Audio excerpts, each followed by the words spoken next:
Hello, everyone. Thank you so much for having us here. My name is Adriana Blanco, and I'm here representing the North Carolina Brazilian Arts Project. So we are an ensemble of diverse movement artists that have completely fallen head over heels with the African Brazilian culture of Brazil. We don't have any folks in our group at this time that are African Brazilian, but we do our absolute best to make sure that we travel there and support those communities and learn from them and name our master teachers that give us so much life. I think that we could probably say, each and every one of us, that our encounter on our life path with African Brazilian movement art forms has been life-changing, enriching, and has built an incredible family and community. So we're here to share a little bit about what we've learned in our lifelong studies, and we're here to talk about how it's not only changed the way we express ourselves artistically, but the way that it's built community for us, specifically here in Charlotte and throughout the Carolinas. So we're here today specifically to show you what capoeira, an African Brazilian martial art, looks like, feels like, and sounds like, and what specifically samba no pé looks like, feels like, and sounds like. I'm gonna go through the instruments. I'm gonna talk about the music. I'm gonna talk a little bit about the history. I'm gonna talk about what we're wearing and why, because all of it has a reason, and all of it has a purpose. So we're gonna start with just a little bit of context here. Brazil, which is in South America, which I'm sure many of you know, is a Lusophone speaking country where they speak Portuguese, meaning that they were colonized by the Portuguese. So there are a lot of other influences and a lot of other colonizing influences in Brazil. They were first actually colonized by the Dutch, if I'm not mistaken, but the culture that really stuck it was the Portuguese. They are, of course, an incredible mix of nations of indigenous people that were there first, that have their own spiritual practices, their cuisine, their culture, just this rich world, right, that was basically decimated very much like the United States and continues to be to this day. And of course, the transatlantic slave trade happened. And so there were people from all different nations from West Africa that were forced to go into slavery in Brazil.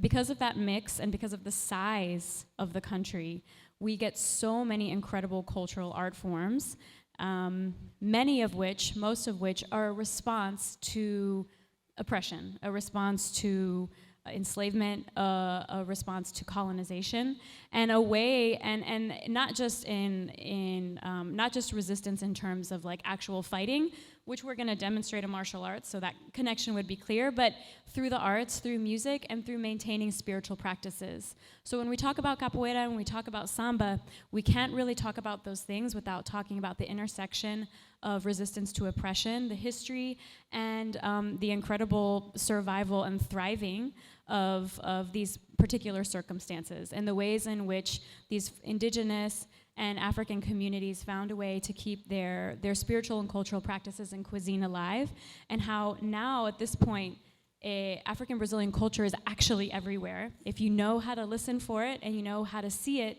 and you know how to taste it, you'll start to be surprised, I mean not surprised, but it'll start to open up your eyes to the incredible impact it's had throughout the world.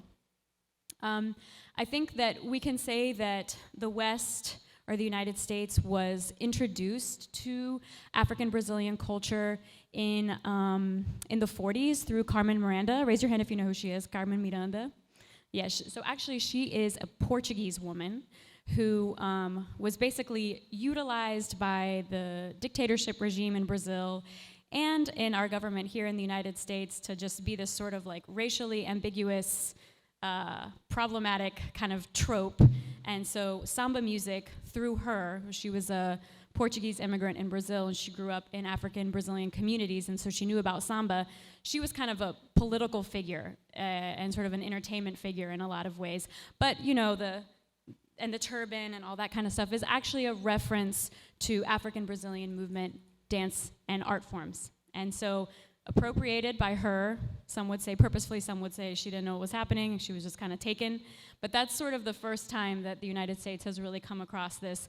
Second, capoeira, which is an African Brazilian martial art form, which I'm going to talk about now, has really spread throughout the entire world.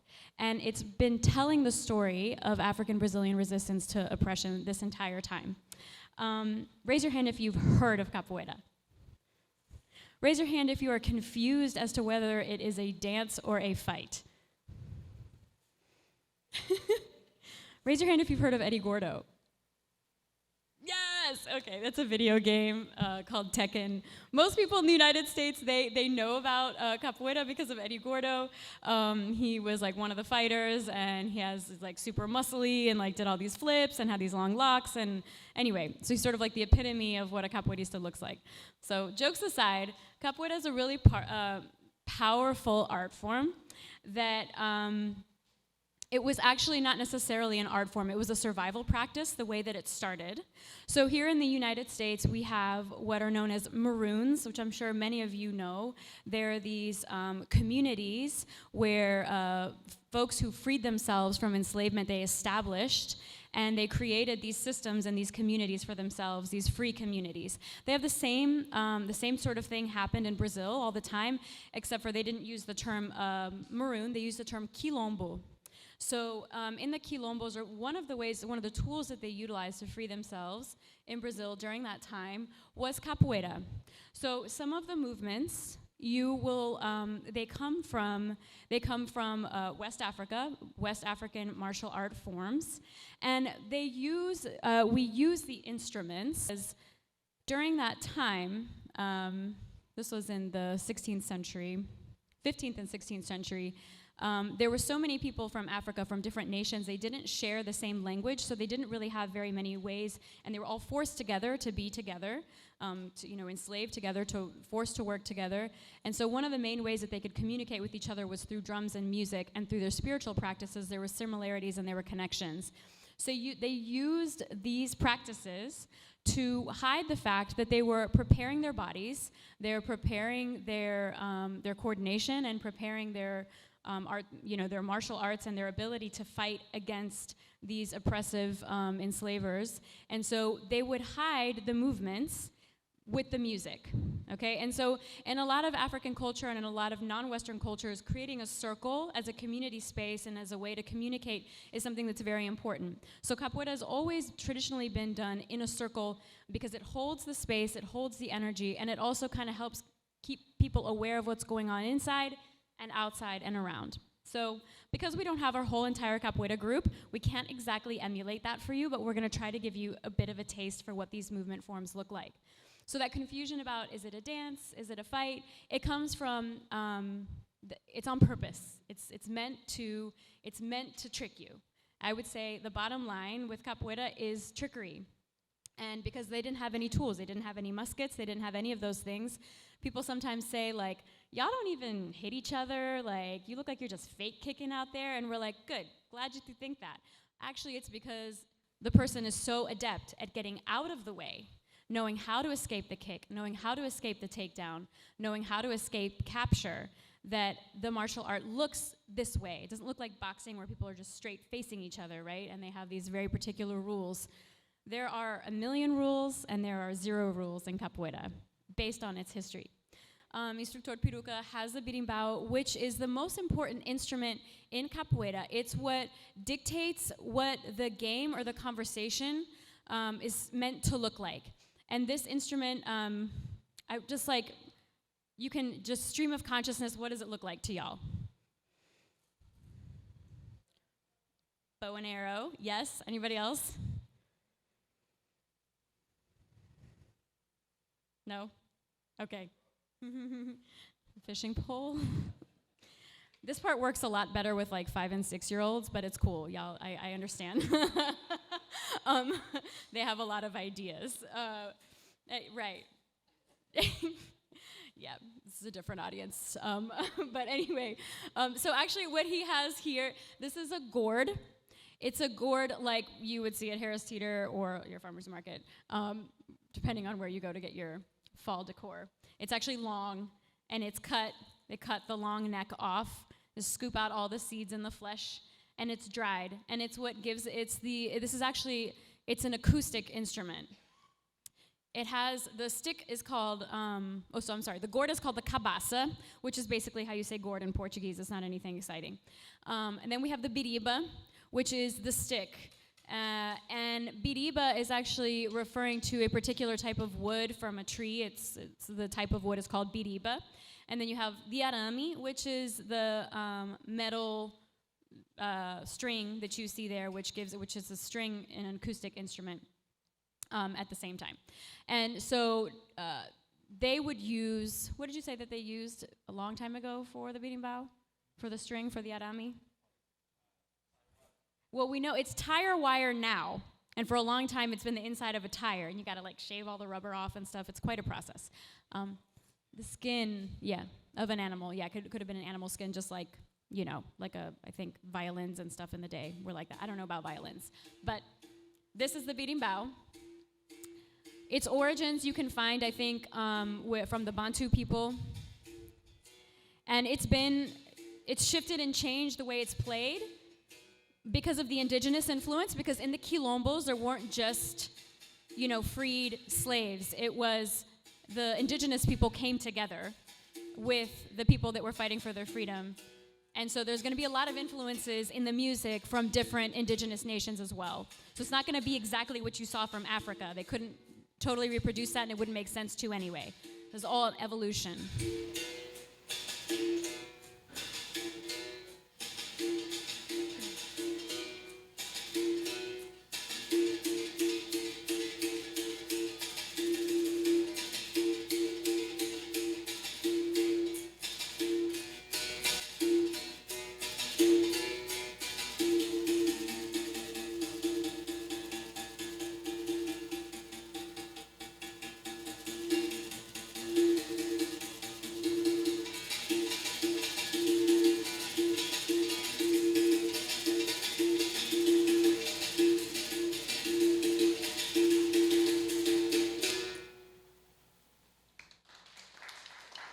Okay, so Instructor Peruca there just played several different rhythms. The last one that he played is called Samba de Roda, which is actually not a rhythm that you would practice any sort of like combat movements to. It's actually a celebratory rhythm that you would dance to.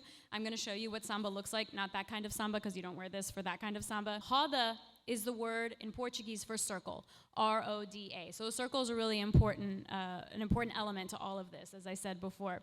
And so each rhythm is a different message. You play low to the ground, meaning the combat or the interaction, the conversation is low to the ground, or it's up, high kicks, fast, or it's acrobatics, or it's, hey, someone's coming, the police is coming, like disperse, go here, go there, pretend like you're dancing, pretend like you're doing anything other than actually practicing and training your art form or your martial practice. So as modern day practitioners of capoeira, it's not about knowing the moves. You have to be able to know the music well enough to respond to the music. It's like if you go and try to dance, I don't know, ballet, like to dance hall music. Like, I mean, it can be done, but it's like, why? You know, it would be, the context doesn't really quite make sense. You're going to be crossing your wires a bit. So we have to learn how to respect that. Next, we don't have that instrument here with us right now, but it's called the atabaque, and this is a very important instrument. And it is basically, if you can imagine a conga, like in your mind, and then like sort of imagine mixing it in, like think of a djembe, but then like tall. And there are three sizes. Humpile. The drum is called atabaque, but each size has its own name, humpile. In capoeira, we only use one size. Humpile, the three sizes, are for spiritual ceremonies in the spiritual practice called candomblé. And so there's been a certain amount of whitewashing that's attempted and that happens in capoeira, and folks like to say, oh, you know, you don't have to have the atabaque. And of course the whitewashing happened because of forces of oppression, because of the government, because trying to popularize capoeira. And so they would try to take like the blackness and the black elements out of it, the spiritual elements specifically, they would try to take it out. And so they would say, oh, you know, you can use a conga drum, but really it is an atabaque, which were these sacred drums that you use for spiritual practices. You cannot take that part out of the capoeira. We don't have those drums with us because they're very fragile, and it doesn't work as well for what we're trying to put together for y'all today. But that's an important element. And here we have different steel drums that are more modern. These are called the surdos. You do not use these in capoeira, but we're using these for demonstration purposes because they work well for capoeira and for samba. The repinique, agogo, which is the little coconuts, and we're gonna probably get started now so you can see what capoeira looks like, and I don't take all of this time. I need a clock. Someone needs to like flag me down. Here we go.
Okay, so that was just a little taste. We demonstrated some solos, but capoeira is never played by yourself. It's always two people together. Again, this is a demonstration just to try to give you an artistic rendition of what these cultural practices that are not necessarily meant for performance look like, right? So we're like extrapolating from what we do. If you want to learn more, come train, and you will get all of the knowledge. You'll see all of and you can be any age, anything. There's nothing, nothing stopping you.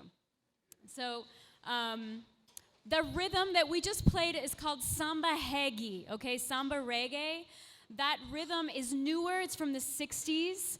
It is a conversation. It was a part of the conversation of the Black Power movement that was happening here in the United States, and with like Marcus Garvey and all that stuff happening in Jamaica. It was a musical conversation that was happening between African Brazilians in Jamaica, so like Jimmy Cliff, and so this rhythm was created in Salvador, Bahia, and it has a very specific dance practice to it, and there are a million variations off of it, but we use this rhythm because it has the swing, it has the vibe that really goes well with capoeira. But there's a whole world of dance and culture and carnival behind that rhythm, samba reggae. So now we're gonna travel south. We're gonna travel to Rio, and we're gonna talk a little bit about Samba no Pé, which is what I'm gonna be representing, and I'm gonna be dancing for you all today. This is when folks think of samba, they think of the big feathers, they think of carnival, they think of the floats. So samba, it shows up in all the corners of Brazil. You're gonna have different variations of samba. The samba people know about is specifically from Rio, Rio de Janeiro, or São Paulo, okay? So either one of those big cities there, the way they manifest carnival, which is a syncretic practice, obviously, with African Brazilian spirituality and like joy practices and resistance practices, all hidden within the context of Catholicism and Lent, right? So like that's what we think about Carnival here, we think about New Orleans, right? Mardi Gras, it's the same idea. It's the same thing. It's the same thing. It's just the diasporic manifestation of it, in the African diasporic manifestation of it in Brazil. So why am I wearing this costume? Why is it revealing? Why is it so colorful? There are a lot of different costumes that are shown in Rio. The big feathers, usually, when you think of the big feathers, you think of the crown. That's, those are very select positions in the Carnival parade. And very few folks have those positions. Most people who dance samba in Rio wear something like this. Okay, this is what you would wear street rehearsal to show off your ability to samba. Samba is a movement that is mostly concentrated in the hips and legs, which is why when people are like, oh, why are they scantily clad? That's why, because you want to see the beautiful movement. You want to see the work that's been put in to create that movement in the bodies. So when you think big feathers, that is, when you see groups or when you see us perform and we have a bunch of dancers wearing the big feathers, that's not the way the culture is actually manifested in Brazil. It's for the Western gaze, because people have taken what they think they want to see from Brazil and they want it for their parties, which is cool. We do it because then you get to educate at the same time and you get to create art, and it's fine, because now in Brazil they have a lot of history of making shows like that too. But when talking about the cultural manifestation of it, only the queen of the drums is going to wear clothes like that with the big feathers, or a position called a muse, and she would be he or she would be in front of the float. So I'm dressed as what's called a passista, which is the part of the parade that represents samba. And samba is an African Brazilian dance practice. I'm going. That would happen after spiritual practices of candomblé. And it was a way to like chill out, have fun. It started with women in kitchens with plates and a fork, you know, making a beat and dancing. And so I'm going to demonstrate that for y'all.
Thank you, everybody. So let's give Adriana a little break so she can catch her breath.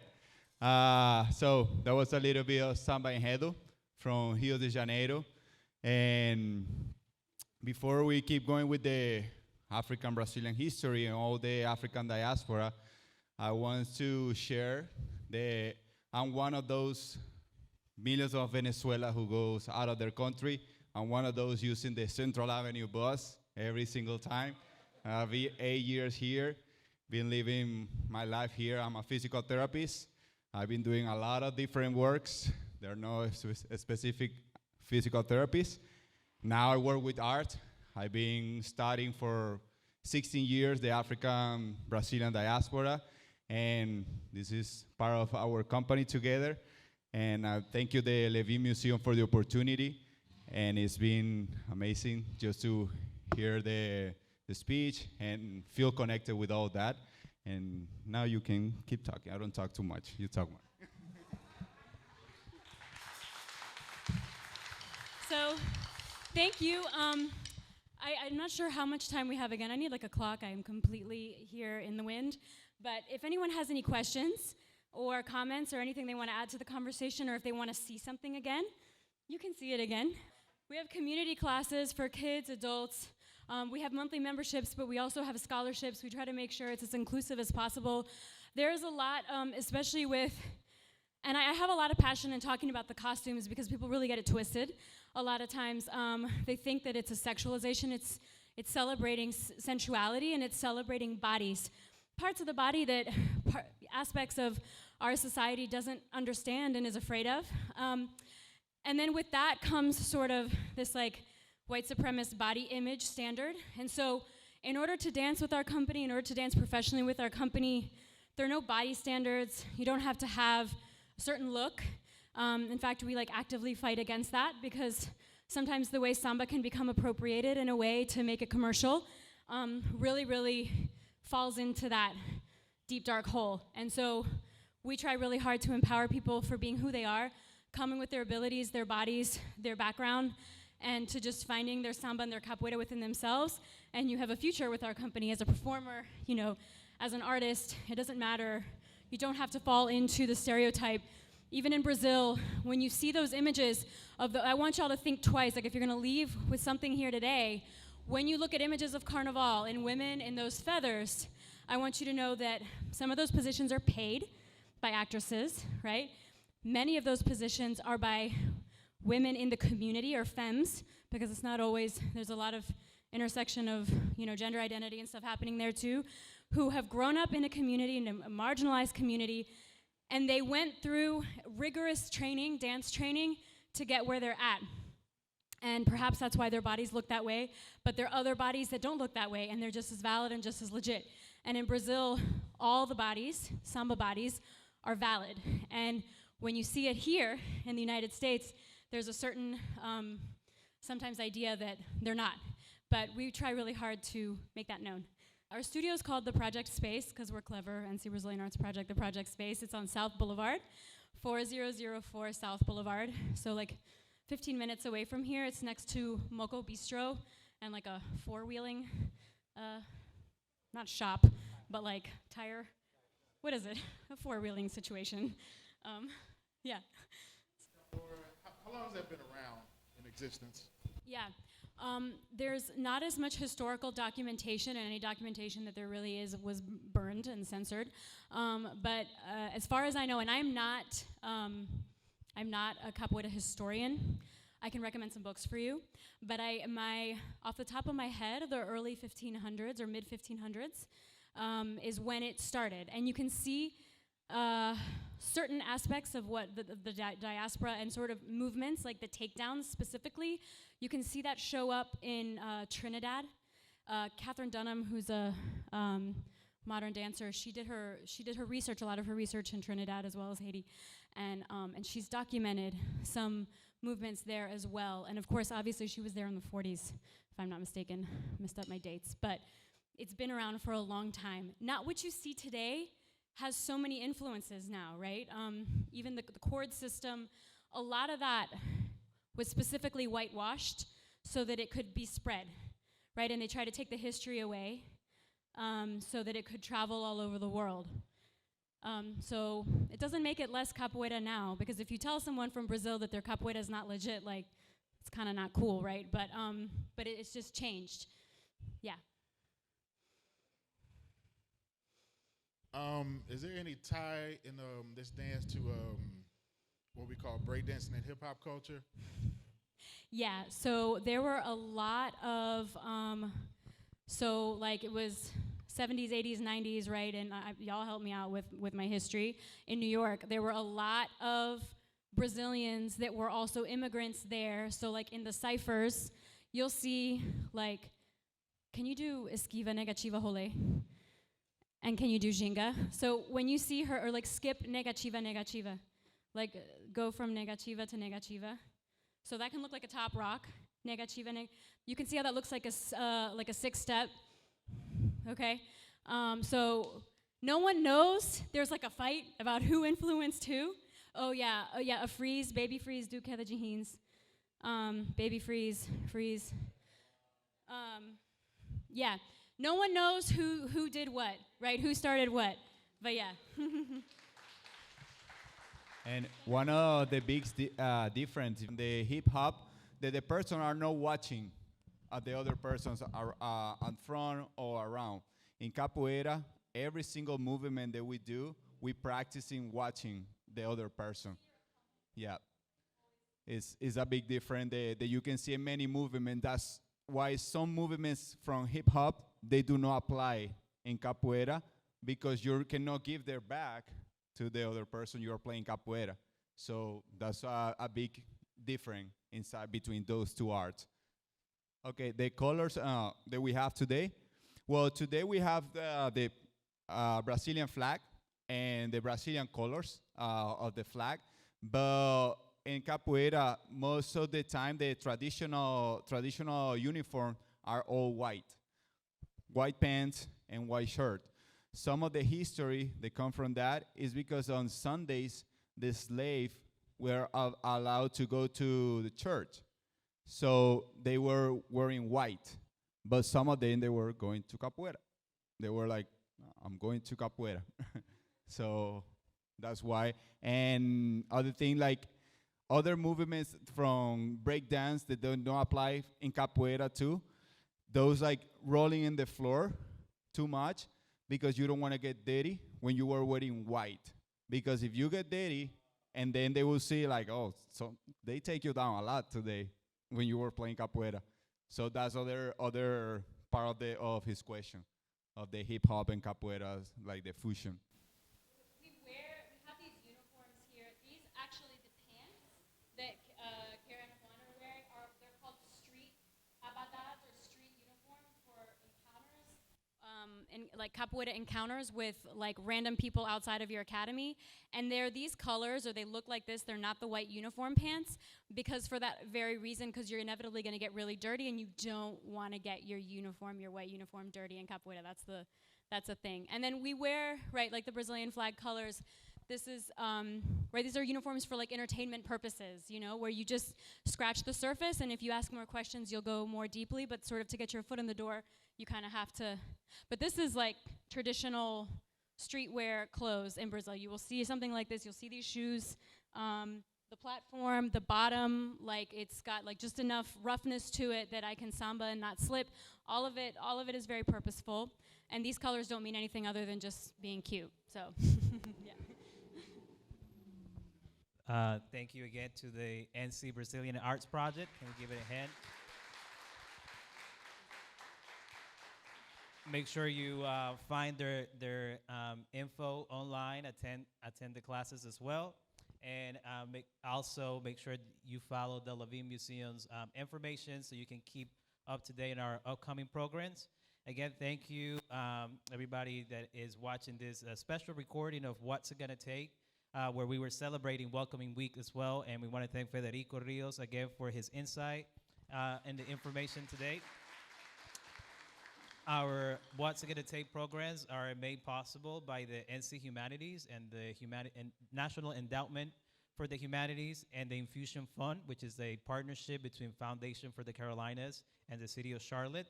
And don't forget that we're going to have some screen printing right now. So stick around. And if you guys want to keep playing. We're going to have some screen printing. And please hang out for a little bit more here at MacFly. Thank you.